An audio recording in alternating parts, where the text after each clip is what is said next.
lorsque les gens se moquent de votre foi. Mon rêve a débuté au beau milieu d'une histoire. C'était comme regarder un film en commençant au milieu ou d'ouvrir un livre au beau milieu. Je marchais dans les couloirs d'une école secondaire et me dirigeais vers le bureau du directeur pour me présenter en tant que nouvel enseignant. À l'intérieur de l'école, il y avait des groupes de gens qui allaient et venaient, travaillant, parlant et patientant. J'ai enfin trouvé le bureau du directeur et m'y introduisis, interrompant l'homme qui parlait avec une autre personne. « Comment puis-je vous aider ?» dit-il, tout de suite. Je répondis, « Je souhaite me présenter. Je suis un nouveau professeur. » « Bien, dit-il, nous ne ferons pas attention si vous prêchez des bêtises. » J'étais interloqué. Sa remarque me surprit. Il semblait que dans mes rêves j'enseignais pendant la semaine et exerçais un ministère pastoral dans des églises après les cours et en fin de semaine. Ceci, incidemment et précisément, était mon plan en 1961. Alors que je me spécialisais pour enseigner l'histoire, Dieu m'a appelé dans le ministère. Il semblait que le directeur dans mes rêves n'avait pas besoin de prêcheurs ni de choses en relation au spirituel. Je lui dis. Bien, monsieur, en ce moment, je pratique ce genre d'éducation idiote. Vous savez, cette idiotie appelée l'enseignement. Même dans mes rêves, je parle avec intelligence. Lorsque je me suis réveillé, c'était la première fois que je pouvais me remémorer et me rappeler chaque détail du rêve. C'était si vivant que c'était comme si je venais de le vivre. De quoi agissait-il alors ? Me demandai-je. J'étais allongé dans mon lit réfléchissant à tous ces hommes et ces femmes pieux qui enseignent dans les écoles et qui doivent endurer le harcèlement de collègues qui sont sans égard et qui se moquent de la religion et se saisissent de chaque opportunité pour les rabaisser. Ces croyants persécutés ne répliquent pas, tout comme je le vivais dans mon rêve. La plupart l'endurent et continuent et font de leur mieux. Certains servent dans le secondaire et d'autres dans un collège. Je n'ai aucune idée de ce que ça peut être de vivre leurs existences. Personne dans les milieux dans lesquels j'évolue ne m'a jamais harcelé de cette manière. Je prends ceci comme un rappel à prier pour les enseignants aujourd'hui, et particulièrement ceux qui servent dans des environnements hostiles à la foi chrétienne. Dieu vous bénisse, amis. Accrochez-vous. Donnez de votre mieux. Ne nous lassons pas de faire le bien, car nous moissonnerons au temps convenable, si nous ne nous relâchons pas. Galates 6:9. Mais prions pour les étudiants aussi. Lorsque mon ami Milton travaillait sur son doctorat à l'université de l'Alabama il y a une vingtaine d'années, le professeur entra dans la pièce un matin, regarda la classe et dit à propos de rien, lavé dans le sang de l'agneau. Qui a jamais entendu une pareille sottise ? Maintenant, Milton est un laïc né de nouveau qui dirige souvent le service de louange dans des églises baptistes. Il conduit même des congrégations à chanter ce type d'hymne qui rendait si furieux le professeur. Un de ceux-ci est le suivant. Qu'est-ce qui peut me laver de mon péché ? Rien que le sang de Jésus. Qu'est-ce qui peut me restaurer ? Rien que le sang de Jésus.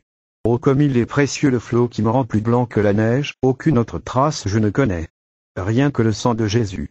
Lorsque Milton me raconta cette expérience, il dit, j'étais offensé par une telle ignorance ainsi qu'un esprit si méchant d'un professeur. Mais n'allez pas penser un instant que je voulais le défier. Je devais poursuivre jusqu'à la période des examens.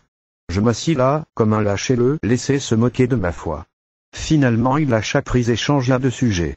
Je finis mon cours, reçus mon diplôme et continuai ma vie. Je ne connais pas le nom de ce professeur, mais j'ai été un petit peu en colère contre lui à cause de sa tactique d'attaque depuis ce jour. Il avait pris l'avantage injustifié d'une audience captivée pour se moquer de la foi chrétienne. Vous n'avez pas besoin d'être Sigmund Freud pour conclure que cet homme se débattait avec ses propres problèmes et que ceci constituait pour lui sa manière d'écarter cet homme de Galilée qui ne voulait pas s'éloigner, qu'il aimait en dépit de son incrédulité et qui voulait seulement le bénir avec amour et pardon et plénitude. Dans de telles circonstances, rester en silence dans la classe est la réponse adéquate. Ce n'est pas de la lâcheté, c'est faire preuve de sagesse. Après tout, ce professeur était chez lui. Il commandait sa classe comme un petit Hitler. Il se serait moqué de cela également, mais le Seigneur Jésus a une parole pour les croyants qui se trouvent dans une telle situation. Ne jetez pas vos perles devant les pourceaux, de peur qu'ils ne les foulent aux pieds. Matthieu 7:6. Certaines personnes ne peuvent accepter l'évangile. Nous leur faisons une faveur et nous ne rendons pas service au Seigneur en prêchant à des personnes hostiles. Ce n'est pas à l'intelligence que l'insensé prend plaisir, selon Proverbe 18:2, c'est à la manifestation de ses pensées. William Barclay écrit, il est impossible de parler à certaines personnes de Jésus-Christ. leur insensibilité, leur aveuglement moral, leur orgueil intellectuel, leur moquerie cynique, le film entaché, peuvent les rendre injurieux à propos de Christ. Mais il est toujours possible de montrer Christ aux hommes.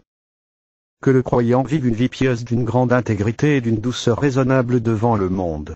Qu'il soit prêt à donner un solide témoignage du Seigneur Jésus, et qu'il prie avec passion pour que les amis moqueurs s'ouvrent à la vérité de Dieu. C'est peut-être que le moqueur est en train de chercher quelqu'un qui lui démontre la personnalité et la fidélité de Jésus-Christ comme condition pour que lui-même vienne à lui. La bonne nouvelle est que nous n'avons pas à répondre à toutes les questions posées. Pour présenter Jésus à un ami, la seule chose essentielle est que nous-mêmes le connaissions véritablement et que notre vie ait été radicalement changée par lui.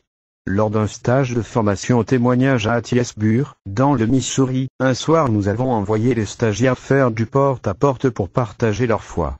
L'une d'entre eux, une frêle grand-mère aux cheveux blancs, frappa à la porte d'un professeur d'université du sud du Mississippi, et après une visite et une discussion courtoise, elle pria avec lui pour qu'il reçoive Christ comme son sauveur.